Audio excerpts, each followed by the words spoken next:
Hola, buenas tardes, buenas noches, estamos en vivo.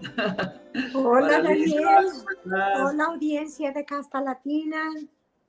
Hola, hola, ¿cómo se encuentran todos? Quiero platicarles que esta noche estamos estrenando la extensión de la plataforma y ya no solamente estamos por 3 canales, sino estamos por 8. ¿Qué tal? Así que si se habían perdido alguna emisión, pues estamos por 8. Así que Bravo. LinkedIn, Twitter, Facebook, YouTube, con María Luisa, Desde el Arte, Casta Latina, por todos lados nos van a encontrar, así que qué genial, qué padre. Genial, genialísimo, qué bueno. Los Qué latinos bueno, llevamos con todo, María felicidades Luisa. Daniel, felicidades Casta Latina, aquí estamos. Aquí estamos, aquí estamos. Platícanos, ¿qué nos tienes hoy, María Luisa? Bueno, pues hoy vamos a celebrar dos cosas muy importantes, tres. Venga. Que junio es el mes, hoy termina, pero es el mes en que nos vestimos de colores. De todos los colores que nos arropan, nos desenvuelven y enriquecen a la raza humana. También celebramos, y ahí están los colores, también celebramos a los pueblos originarios del Canadá, llamados First Nations of Canada, probable palabra iroquois, de donde se deriva el nombre de esta nación que lleva olor a hierba dulce y que nos acoge a todos. Te celebramos en tu día, pues, Canada, the nation that carries the scent of sweet grass. Y voy a hablar un poquitito sobre el powwow, que es una manera de acercarnos un poco a la cultura indígena. El powwow es un espacio contemporáneo para la celebración de indígena, la cultura de las primeras naciones del Canadá y de Estados Unidos de Norteamérica. Todos estamos invitados al powwow. Aún si no somos indígenas, somos bienvenidos, pues un objetivo es unir a los pueblos. En esta actividad cultural espiritual se celebran las tradiciones de los antepasados, el pensamiento indígena y la libertad de expresión corporal de la danza. Se danza en círculo abierto a la inclusión y participación. En él podemos acercarnos a su cultura, la que en mi visión alude a nuestros pueblos originarios de México y América Latina, aunque diferentes, entre otras, en su físico y pensamiento. Contrario a la visión eurocéntrica impuesta por el blanco, no todos los indígenas son iguales. Hay una enorme variedad muy rica de culturas y somatotipos, es decir, tipos físicos. El powwow celebra la riqueza de la vestimenta tradicional. La danza también celebra el tambor, que es el corazón de la tierra, y el grito como canto, que es algo como los mexicanos gritamos cuando cantamos nuestras canciones tradicionales, las rancheras. Wow, qué interesante. ¿Verdad? Sí, sí, sí, sí. Ese grito gutural, ese grito de emoción, de estar vivos, de hablar, conectarse con la tierra, conectarse con los demás, con el universo, ¿no? Ese grito que tienen aquí es el grito que nosotros echamos cuando nos emocionamos entre 2 tequilas y una buena canción ranchera. ¿Verdad? Vamos a entrar ahorita de fondo con nuestra invitada, pero al final, quédense al final porque tenemos unos videos muy interesantes que María nos hizo llegar y los vamos a presentar ahorita al final, así que pues te dejo, María, que sigas con el orden del día. Gracias, Daniel, gracias. Y tenemos a una artista con una muy importante trayectoria, Patricia Deadman. Patricia Deadman is with us. Hola. Es Tuscarora de las 6 Naciones, Tlacuila Tuscarora. I will read your bio and then say a few words to introduce your art. Patricia Deadman is a visual artist, independent curator, and writer. Her lens-based work includes photography, sound, and video installation that investigate complex and fragmented relationships between history and memory, land and culture, and personal experience. Woven within a shared time and place, issues of identity, language, and migration act as metaphor for environmental, social, and political expectations. Her solo exhibition Ground Cover, a series of manipulated photographic installations, was shown at Museum London in 2007. Deadman was awarded the Canada Council Paris Studio Residency at La Cité Internationale des Arts de Paris, France in 2001, and the Canada-Mexico Photography Literary Exchange Residency, FONCA Mérida, Mexico, Banff Center for the Arts in 2002 and 2003. She graduated from the Fanshawe College in London and obtained her Bachelor of Fine Arts from the University of Windsor. Her works have been exhibited throughout Canada and the United States and are included in numerous public collections such as Vancouver Art Gallery, Thunder Bay Art Gallery, the White Museum of the Canadian Rockies, and Walter Phillips Gallery, both in Banff, as well as private collections throughout Canada, the UK, Mexico, and the United States. Her work has been documented by Lucy R. Lippard, no less, in the Pink Glass Swan, Selected Feminist Essays on Art in 1995, and The Lure of the Local, Sense of Place in a Multicultural Society in 1997. The New Press, New York, New York. Deadman is currently curator at Woodland Cultural Center and resides in Woodstock, Ontario. Wow. I will read one poem by Pablo Neruda that very much has to do with her work and that she quotes in her artist statement. Cuento de dos jardines. Una casa, un jardín. No son lugares. Giran, van y vienen. Sin sus apariciones abren en el espacio. Otro espacio. Otro tiempo en el tiempo. Pat, you explore the relationship between culture, history, and land as your photographic installations, Aca Blankets, which you will talk to us about, interpret the Mexican landscape from a First Nations perspective. Issues of identity, language, and tolerance are woven within the complex layers of time and place as resilience, reclamation, and resolution become evident when defining the essence of utopia. And you're right. Yours is a constructed landscape created by an intricate design blanket of horrific beauty, of manipulated one-off photographic images of the gardens of the Mexican landscape that become a point of departure. The photographic installation Cuento de dos Jardines in 2009 is inspired by the title A Tale of Two Gardens, the telling of two stories, similar to the Iroquois two-row wampum belt, act as a metaphor for dichotomies between inclusive and exclusive, linear and holistic, past and present. Wow. Pat Deadman. Who is Pat Deadman, the artist, the woman?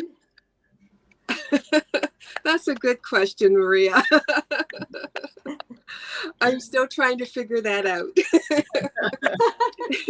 It's a life's journey for sure. Yes. Yes. Well, to begin with, just to clarify, I use my work really, like I said in my statement, as a metaphor for culture, and it's always been my quest along my own personal journey to find out and define really who I am as an Indigenous, not only as an Indigenous woman, but as an Indigenous artist within our Indigenous art history. And I guess going back from my student days, I just really wanted to know who our senior artists were at the time, people like Carl Beam, Joan Nash, Jane Nash Poitras and Joan Cardinal Schubert. I'm just going by first names. I thought I'd better throw in those last names. Right. And again, really identifying and finding out what it meant what the terminologies really meant when people refer to as community, collective, individual. And identity is a good place to start, is with the self. And to know oneself is to be able to start investigating where you're from and where you have been. And so actually this particular image that you're showing now is part of a group exhibition that kind of tackles those big questions.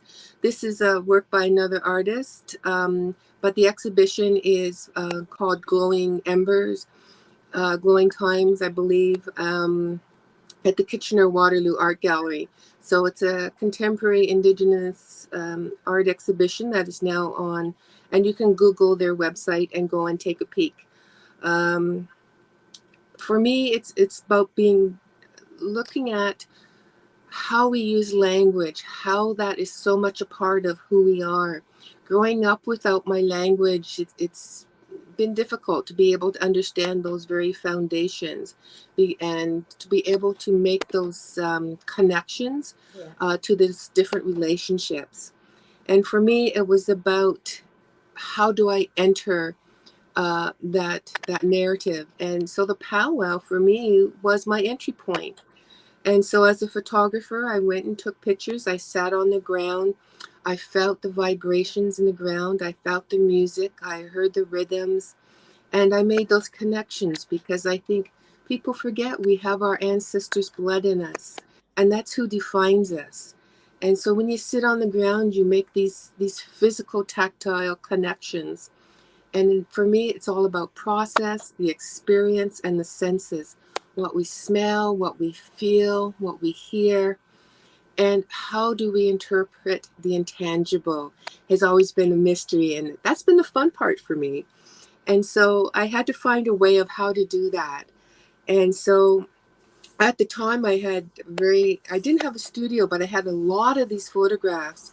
So I started to manipulate the photographic surface by incorporating beeswax, colored wax, because I do have a painter's background. My studio is painting.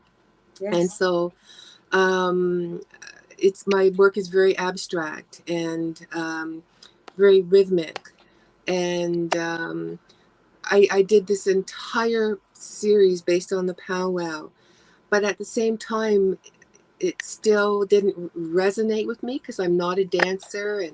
And so it's like, okay, how do I make those connections? So I went back and discovered what I really do connect with, and that's the land. And so over the last 40 years, that's been my quest, is working with the landscape. I'm still old school in the sense that I still shoot black and white film, and I spend hours in the dark room, and I manipulate the images now rather than the surface of the photograph. And so I paint with light. I use black and white imagery, and I drop in the colors. And so the blanket series is how it evolved. And to do my research for that, I had to know the history of colonization on Indigenous communities, what that meant in Canada, whether it be French or English colonization.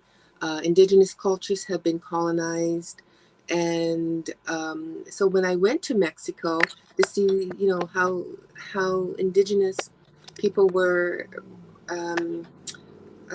imposed upon there as well. And really, it's the same sort of colonial book, only different chapters. We have different histories, different references. And that's what I find fascinating when it comes to talking about indigeneity in a global perspective, because we all share these same sort of tugging at the same threads of lost language, and it's about resilience and reclamation of our cultures. For me, it's something that I never really lost, but it's something I never really had to the fullest extent either. So these blanket series that I made, they became huge installations. They're manipulated one-off photographs where I drop in the color. And I've researched and looked at the textiles, the history of textiles in both, you know, Western society and our indigenous societies. So I've looked at the history of anything from the West Coast button blankets to the Salish weavings to even the Pendleton trade blankets. Yes. And when I was in Oaxaca, you know, I was so privileged to meet the master weavers and know that process of making the dyes and doing the weaving, and that was so inspiring to me, because that's this kind of the same process we use here in Canada too. You know, it's just getting back to that process of creation. Right. That must have been very interesting for you to see that the processes of blanket sarapes in Oaxaca. But for the audience, our audience, who perhaps are not cognizant enough of what the blankets from the West and the Bay trade and all that, would you tell us a little bit about that? Sure. Blankets? The history of course, the blankets, when the colonizers came to Canada, they brought blankets. They distributed them through our communities. But of course, they were infected with the smallpox disease, much like, you know, how we've come through, you know, today's pandemic. It just alienated. Can you hear me? It just alienated. There's a noise, a crackling. There, it's okay. Yes. Yeah. Yes. That. Yeah. So it just alienated. Sorry, I got distracted. Yes, that the smallpox. You were saying. Yes, and so our communities were devastated. Hundreds of thousands of people died because of those blankets, because there was no immunization whatsoever or no level of tolerance. And people really didn't also appreciate our own weavings as art, you know. And so by combining the two histories, I came up with my own narrative. And so these blankets, what I call blankets, are really photographic images of the gardens, which I felt were also reminiscent of being colonial, in the terms that, again, it's about power and control, and words like exoticism, and it's about ownership. And these are words in our language that have totally different meanings in our community. Ownership doesn't mean the same as having something that we covet. It's more of a responsibility that we have to share our knowledge with one another. And that's how cultures evolve. And I think it's so important to realize that we have our own histories and I have our own stories, and our narratives are in our own languages.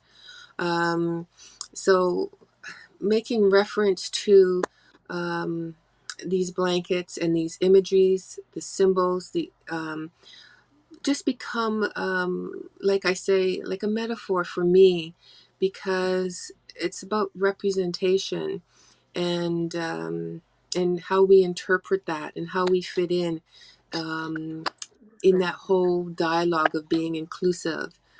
And I think that's again part of how our Indigenous art history here in Canada has evolved, especially since the 60s. Because again, Expo 67 was again one of those pivotal moments in our history, where the Indian Pavilion opened up on a world stage. And that's at the time when our artists were not being inclusive in the mainstream. And a lot of things have happened. And I owe my position where I am today to our senior artists and curators for me to be where I am today, to be able to knock down those doors, you know, and talk about a lot of these issues. And it's really gets very complex and complicated very quickly. And these dichotomies, whether you're on reserve, off reserve, you know, and how, you know, whether you're traditional, contemporary, whether you practice longhouse or not, all of our stories are different yet similar. And I always make this kind of comparison that there's this mentality that still exists, that people feel that all First Nations in Canada are the same, but we're not. Yes, I just spoke about that in Spanish, and maybe I don't know if you caught it, because also there are people who say all Indigenous peoples in the Americas are the same, and they're not. That's a white man in Eurocentric vision that all Indigenous peoples are the same, and they're not. That there's a rich and very diverse, enormous amount of cultures, very different cultures, and even different physical somatotypes. Oh, absolutely. Because you take a Mayan indigenous person from Yucatan, who are probably my height, and I'm a very, very small woman, so short.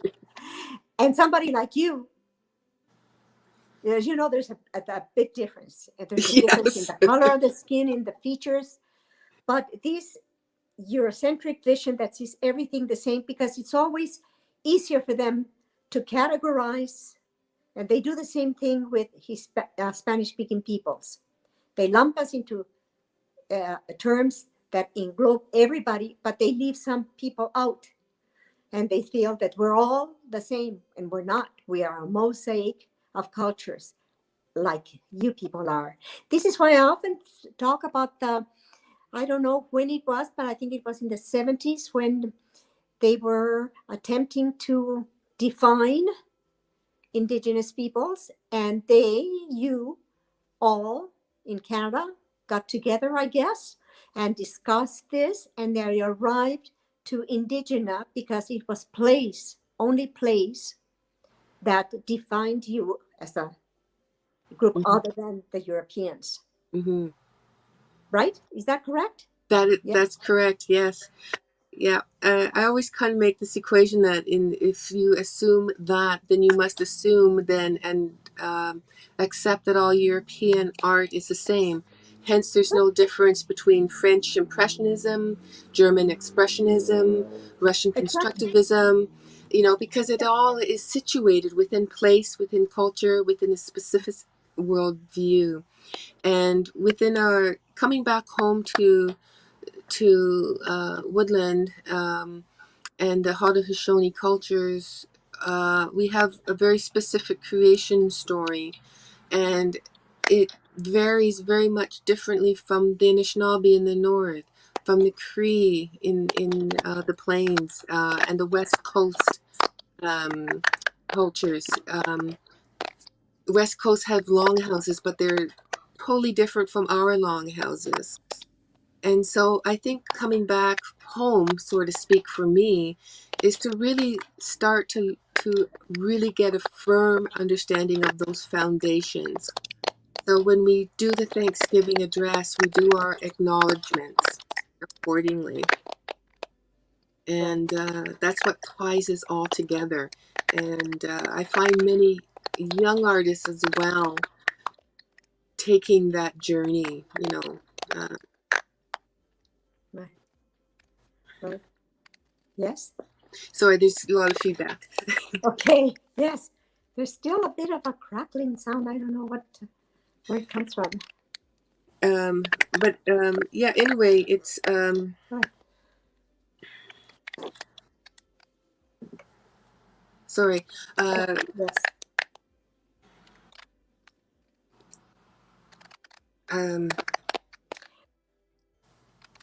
Ask me a question. I just lost my thought. Okay. Your blanket series are simply beautiful, and they are like gardens. Yes. The garden is being a place between the civilized and the so-called civilized world, and the cultured world, and the wild world, the forest. Yes. The garden. How do you see the garden? Yes. Well, for me, it was such a treat to go to some of the world UNESCO sites in Europe, to travel throughout Italy to see the World Heritage Gardens and the botanical gardens, because again, it was all about that power and control and exoticism of having different species. And words like that kind of were a little bit of a trigger point for me, because people would often refer to me and say to Pat, well, you're displaced, you know. And so words such as assimilation, acculturation, genocide all started to become part of my vocabulary. And so I had to kind of investigate where that comes from. And so again, it related back to finding out, what does it actually mean to be Indigenous? And I always had appreciation for language, because I, like I say, I don't have it, but I understand that our language is very, very descriptive. It's very verb oriented, it's action oriented, and it describes relationships. So if you say glass, for example, that's like baby talk. You have to put it in context, where the glass that is sitting on the table next to, you know, the pad of paper which is sitting there, it's describing, you know. And I think that is so important, because it's establishing who we are, where we are, and in the context of where we're at in the moment. And for me, when I walked the streets of Merida and documented those street corners, I was fascinated by not only seeing the Spanish language, because I know just a little tiny bit, and but I liked the placards and the pictures. You would see a picture of a lion, you know, Lilion, to have Indigenous cultures try to learn Spanish. And I thought, well, you know, shouldn't it be the other way around? You know, shouldn't the Spanish be learning our Indigenous languages? So, because we were here, of the land here, and that's where our foundations are. And so it totally made sense to me. And so that's how this particular little postcard series came about. And for me, it's again about the journey, what's in between these signed placards. And I'm always fascinated and very privileged to have be in the role as curator, to ask artists as well these same sort of questions that I had asked myself years ago, about how do we identify. And so for me, it's not about an end product per se, but it is finding out how many paths and directions that we can take, you know. Well, what happens if I turn left instead of going this way, you know? And so here's another placard that I come across. So there's no set way, and there's more than one way of getting to a destination. And I think that's how I approach life. That's how I approach my art. And I think that's what you illustrate. Excuse me, you illustrate this very well in your photographs, because they're all corners, and you can go. It's like a coyuntura. You can go one way or you can go the other way.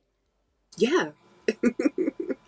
And I was always, you know, my body of work is about the landscape, and I've worked with this extensively over the years, creating these little journeys, these little walks, because I love to walk on the land. I like to be on the trails, and I like to be near the water, and I created this little teeny images of that were 2x3 when I was in Banff one year, of walking one of these dedicated trails, and as each signpost came, it was a specific significance of why this place marker was there.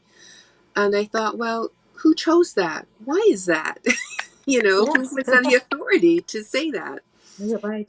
And so for me, it was all about documented in between the signposts rather than the signposts themselves. And really, I called that series In Search of a Perfect View, because really, what are we seeking? You know, are we seeking those answers? And are we happy with what we find? You know, and is there more than one way of getting to where we're supposed to be? And so I think that's the fun part. And using photography and knowing the history of photography in Indigenous communities, it's giving me that power back to be able to look through the lens and control what I see. So hence, what you see in the viewfinder is basically what people saw in these photographic prints was these small little images. Right. So. And for your large blankets, you use photography. Do you transfer your photography onto, is it paper? Is it cloth? Yes, it's black and white negatives printed on paper, and they're printed with color enlarger. So I choose my colors. The larger blankets will have one image, but it's manipulated about a dozen times with about 5 or 6 different colors. Right. So it's like very much painting with watercolors. You can make a mess quite quickly with light and becomes quite murky and mucky. So you have to know how to dodge and burn and know all those little darkroom tricks. But I think that's the fun part, because I love that magic of not knowing, because I really don't know what I have until it comes out of the processor. And I don't really know what I have until I have all the images together. And that's how I create the designs. There's no set pattern pattern of when I start out. It's all about being very intuitive. And I think that is the best way that I work. Well, it's interesting that you're mentioning this, that you go into the unknown, because the last guest we had, Ed Pien, he spoke about this in extensive terms, and that is what excites us as artists, not knowing where exactly you're going. Because if you did, then all this that leads you there, sur la marche, like the French say, that's the beauty of it. That's creation. Yes. You have to not know to be able to create. Yes. And to create means you don't know. See, well, I've made reference to my blankets as being a horrific beauty. Yes. Just because I think if you start tugging at those threads about some of these social, political, and issues that we deal with today, we live in such a hashtag world, hashtag missing and murdered women, hashtag land back. All of these things stem back to our stewardship of the land and our responsibilities as not only as individuals but as collective human beings. And for me, it is about humanity, because we all share the same values: love, respect, reciprocity. And I think that's what ties us together and makes those connections. And I think that's what makes the work very intimate. But at the same time, I know we live in a very instantaneous world these days. My process doesn't allow for that. The work does not allow. Oh dear, we lost her. Okay, pero ya, pero no la escuchamos. No. Can't hear you.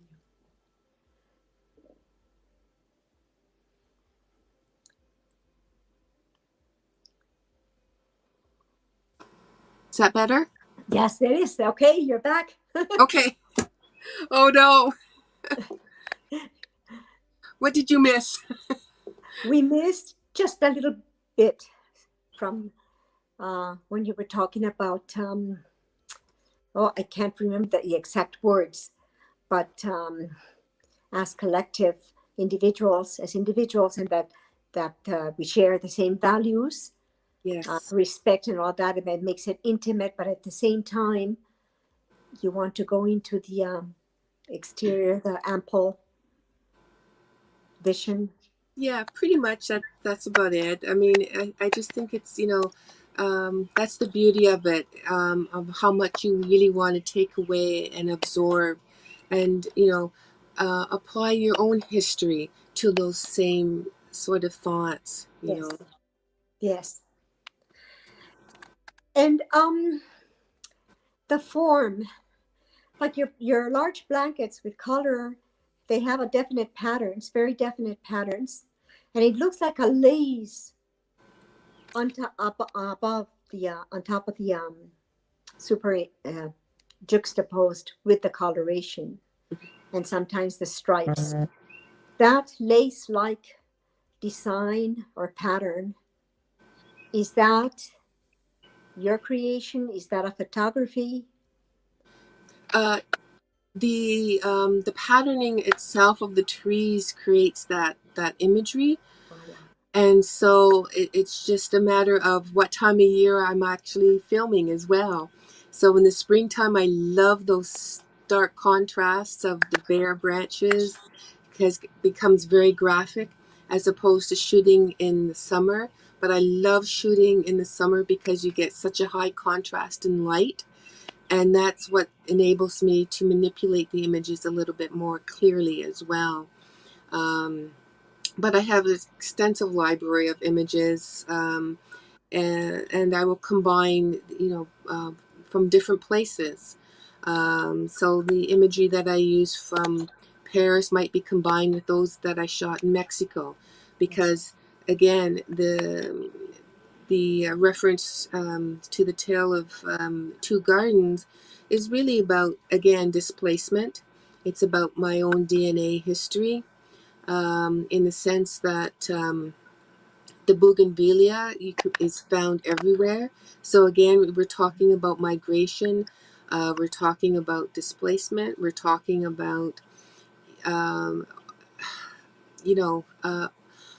all of these things that come together, that tie us together, but again, act as a metaphor, Yes, yes.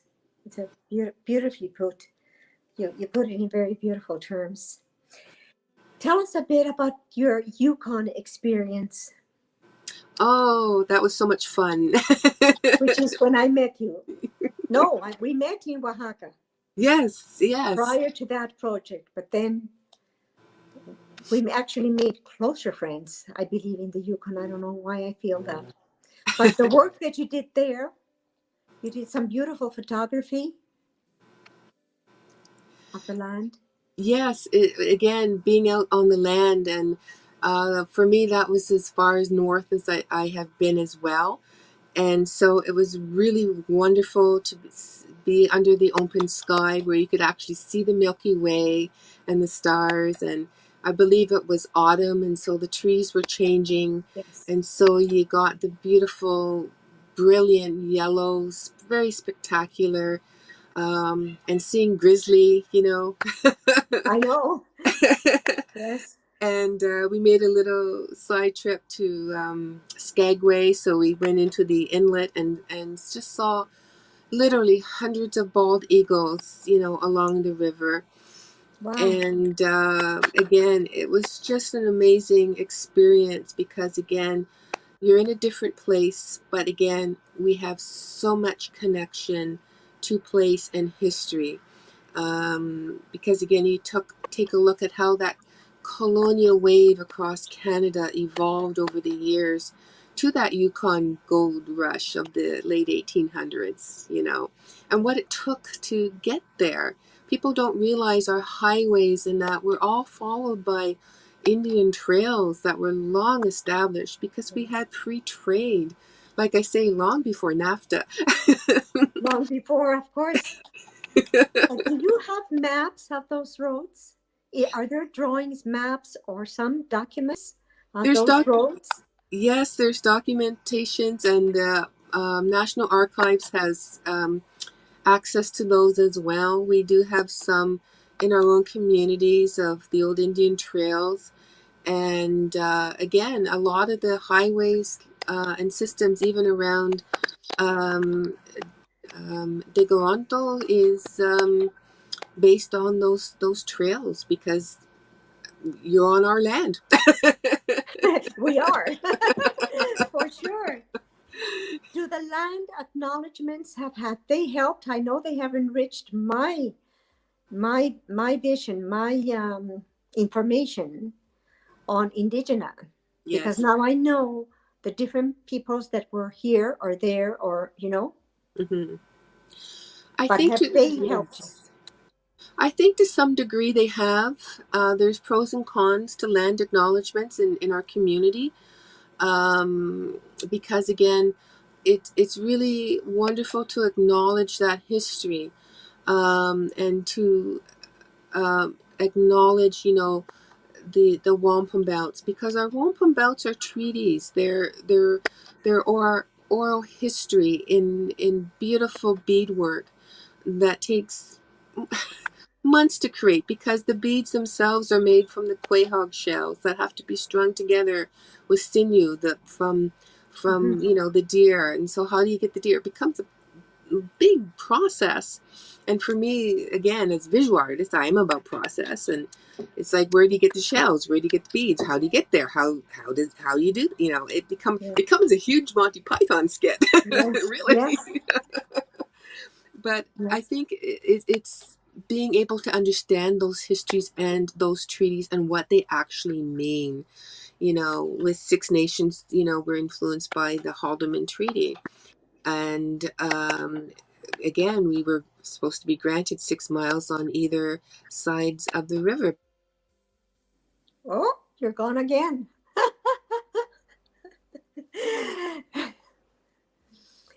The elusive artist. The elusive artist, Pat Deadman, leaves us. She's back. Yeah, sorry, we're doing this on my phone and I'm getting phone calls. Oh. And I'm trying to get rid of them. Okay. If you just shut it off. Yeah. And then don't pay attention. I'm on my iPhone also, and I get messages and things I ignore. So where are you going? Where is Pat Deadman going with her creative hands, her creative lens? Well, Maria, as you know, I was just so taken back when I was in Oaxaca and just fascinated by the rich history in Oaxaca with the ceramicists and the textile artists and that history alone. And so for me, I have a nice little project sitting on the back burner that I would love to go and do a site-specific installation, but then actually have our community members, all community members of all ages, come together and be mentored by our weavers and go through that process of actually creating one of those photographic blankets into an actual blanket that is site-specific, and then have That it would in be the lovely. community. Beautiful. Yes. Do it. You have to do it. Don't put it. Bring it into the front burner. For sure. Yeah. For the Latin American artists in our audience, Spanish-speaking people, what would you say? What would be your advice? What would your message be to young artists or people who are striving to be artists in Canada as displaced persons? Or just generally speaking? I would just say, just keep on making art. Just do it. Be Right. creative. Don't let anybody tell you that you're not an artist. Don't let anybody tell you you can't do something, but just do it. Because again, it's all about self-discovery. That's one thing that we do control, is our own selves. And to be able to have the tools available, that's mechanical, that's technical. We can help, and so that's why I enjoy being a curator, because I can help other artists get the tools and the things that they need so that they can move forward and share what I know, because I've been very, very honored to be mentored by some of the best artists, senior artists and curators in Canada. And what I've taken away, I've now shared with the next generation behind me. And I get so inspired when they just want to learn. Yes, of course. There's a new program I've been advised at believe the Toronto Arts Council, a mentorship program that's called Historic Pathways, and it's directed precisely to mentors and students, mentors and artists. Do you know about that, or? I'm pretty much on top of most of everything. I'm not quite sure if I'm thinking of the same program, but I'm definitely, I support mentorship, and especially with youth, because I mean, just getting them access to um, being on set of a designer or being on set while they're filming, just seeing how things work, but just even having the ability to provide space so that they can just talk about their ideas and where they want to go. I think it's so, so important, because without that,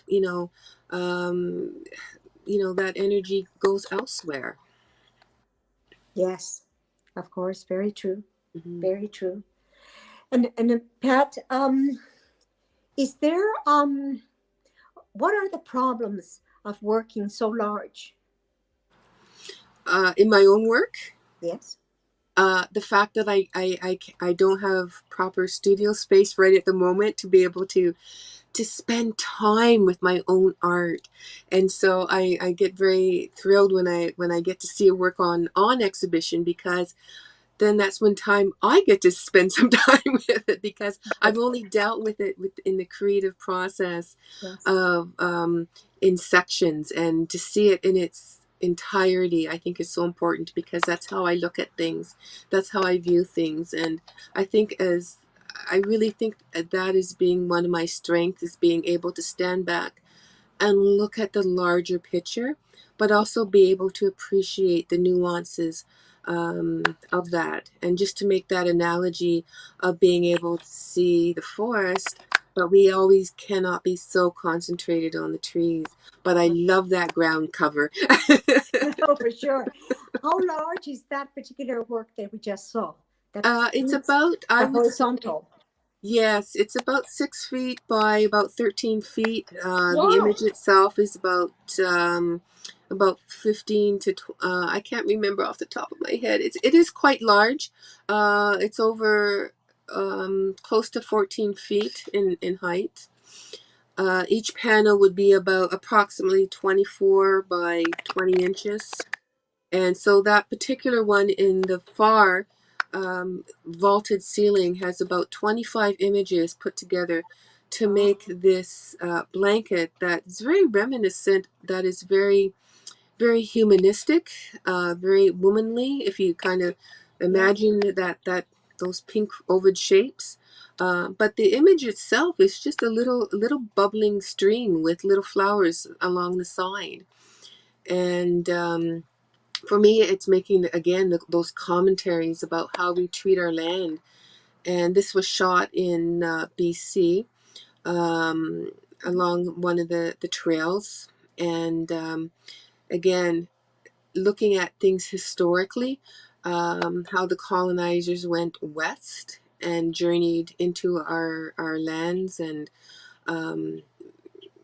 made those inroads, and had that whole kind of colonial Western history, and how other artists documented our nations, peoples. I think of, in Canadian art history, came up the other day, Edmund Morris, for example, who was a pastel artist at the turn of the century.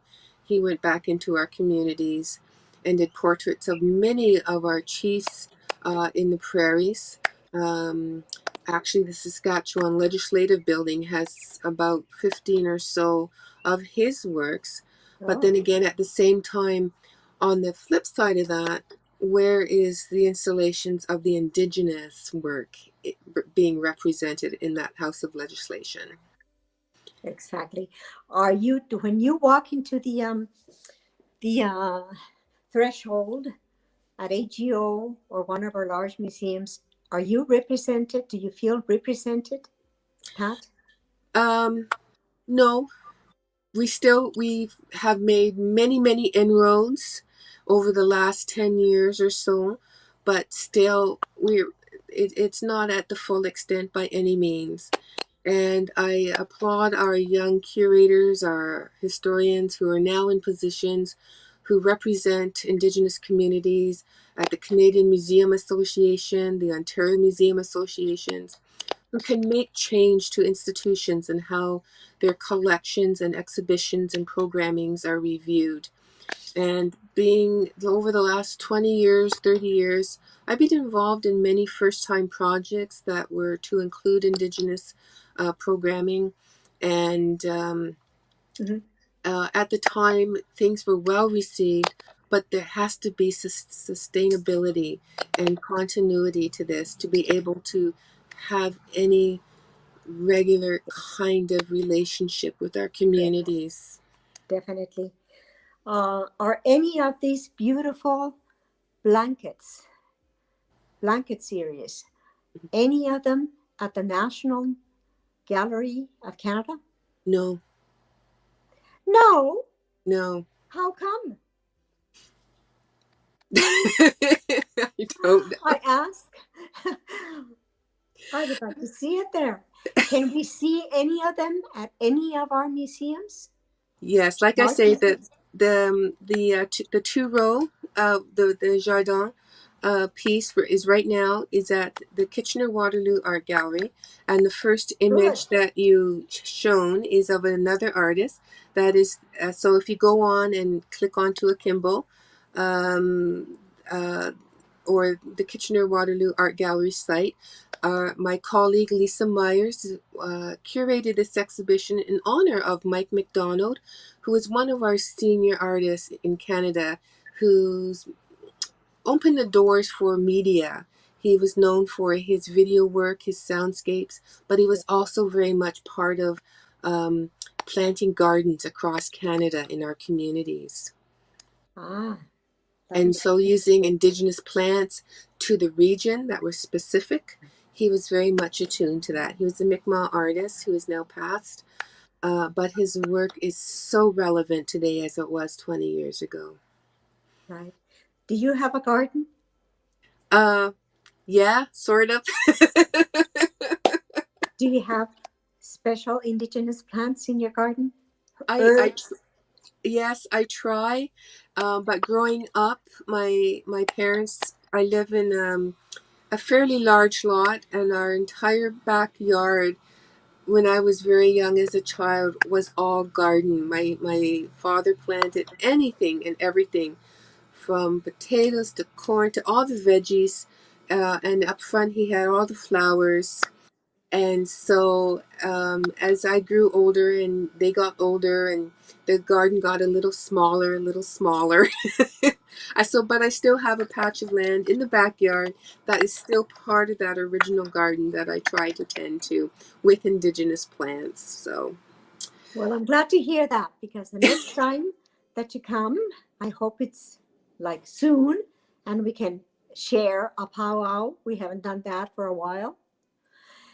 Pat, I have a lot of seeds that I can give you. I can give you native corns from Oaxaca, which is the place where the corn was domesticated. And I can give you chepil, chepichi, and tomatillo, which is a tiny little green tomato that is not known very much. So you can plant in your garden. I'm very. Give me some of the fruits. I'm very protective of my tomatoes because I have four-legged partners who will love to help me with my gardening. The squirrels, they come and take a little nibble out of my great tomatoes, and then they leave the rest. But then you put some bone meal or blood meal. Yes, it's a good nutrient for the earth, and they don't like it. So. Yes, I have a bag of it as we speak. Okay. Pat, if we want to see your work now, where do we go? In a public place, where do we go? Oh goodness! Well, you can access through public the permanent collections of various institutions in Canada. I am on some of their collections are online. But like I say right now, the only other institution that is showing my work right now is the University of Buffalo. They will be opening up an exhibition shortly.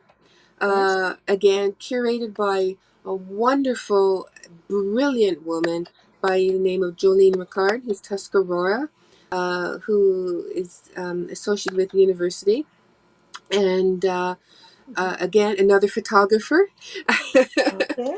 And brilliant woman. And their exhibition will be opening up soon. And unfortunately, I don't have the dates handy, but we can keep you posted. Yes, please, and then we will put it here in the in our programs for sure.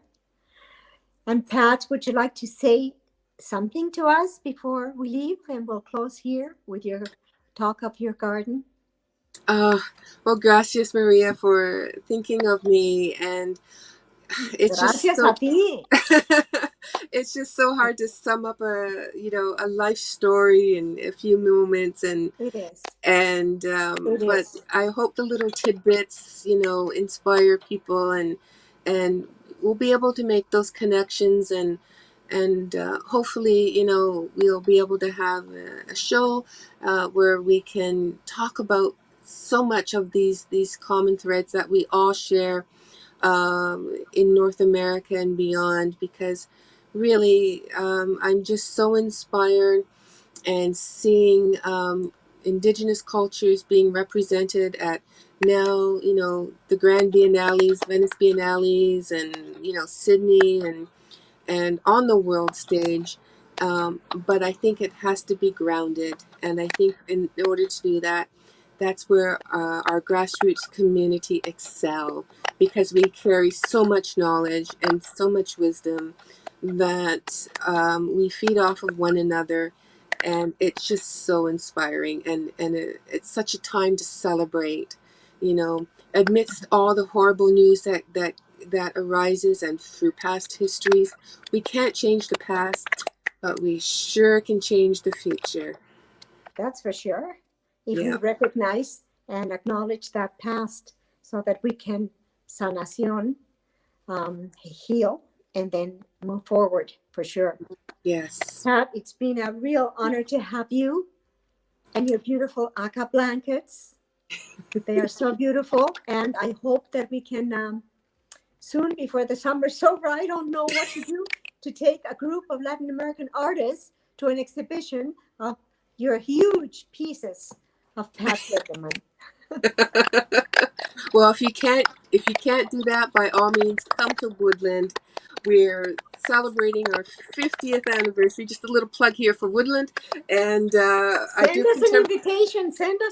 I will send you an invitation. For sure. And I'm bringing out our collection. A lot of Latinos coming. All right. Okay. Okay. Wow. Gracias, Naomi. There you are. So thank you very much. Thank you very much, Pat, for so inspiring history, for being here, for teach us, for give us this master class for all Latinos. It's been a great honor to have you, to know more about everything about you. We really thank you for everything.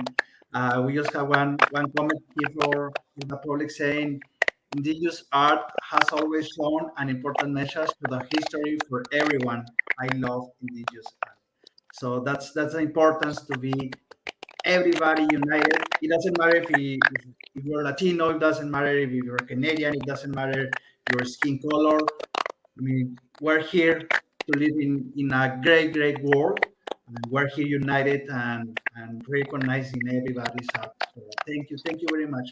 It's been a really great. Pat. Gracias. Yahweh.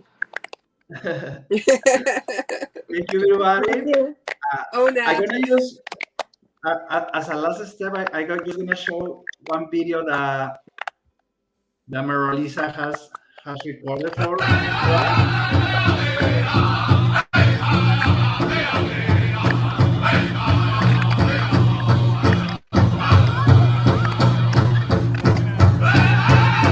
Men and boys, all genders, grass dancers. Grass dancers, stand by. Grass dancers.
you, Canada. Thank you all these people to allowing us as Latinos to be here, to be part of this amazing country. Thank you very much, Canada. Thank you very much, Pat. Thank you very much, Mario Lisa. También, Casta Latina. Thank you, Pat. And we'll be talking soon. All right. Goodbye now. Okay. Muchas gracias a todos. Nos vemos. Bye bye. Gracias. Gracias. Adiós.